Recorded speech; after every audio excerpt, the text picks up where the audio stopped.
Hola a todos, en este video vamos a hablar del tabaquismo.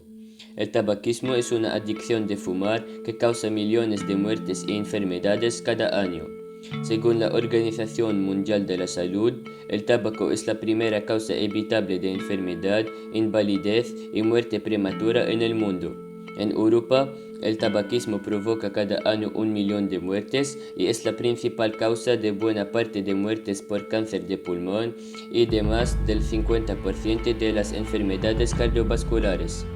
Hay también otras enfermedades causadas por el tabaco: enfisema pulmonar, cáncer de pulmón, hipertensión arterial, enfermedad coronaria, accidentes cerebrovasculares, úlcera gastrointestinal, gastritis crónica, cáncer de laringe, cáncer renal, etc.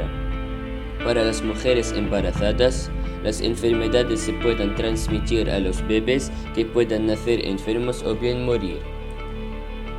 También el tabaco contiene miles de sustancias tóxicas que pueden causar enfermedades como el butano, la nicotina y el fósforo.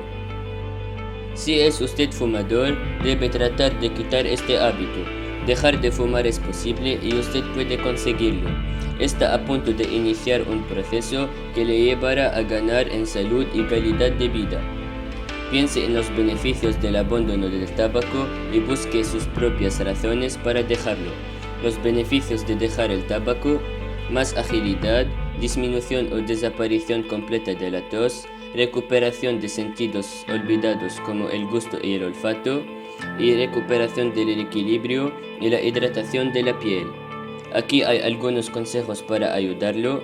El primer paso es poner una fecha para dejar de fumar.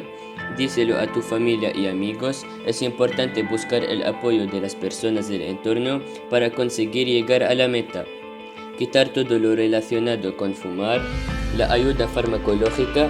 El tratamiento farmacológico puede ayudar a dejar de fumar, aunque no está recomendado en jóvenes y embarazadas.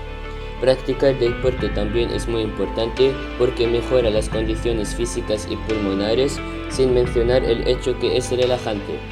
Gracias por su atención y espero que hayan disfrutado este video.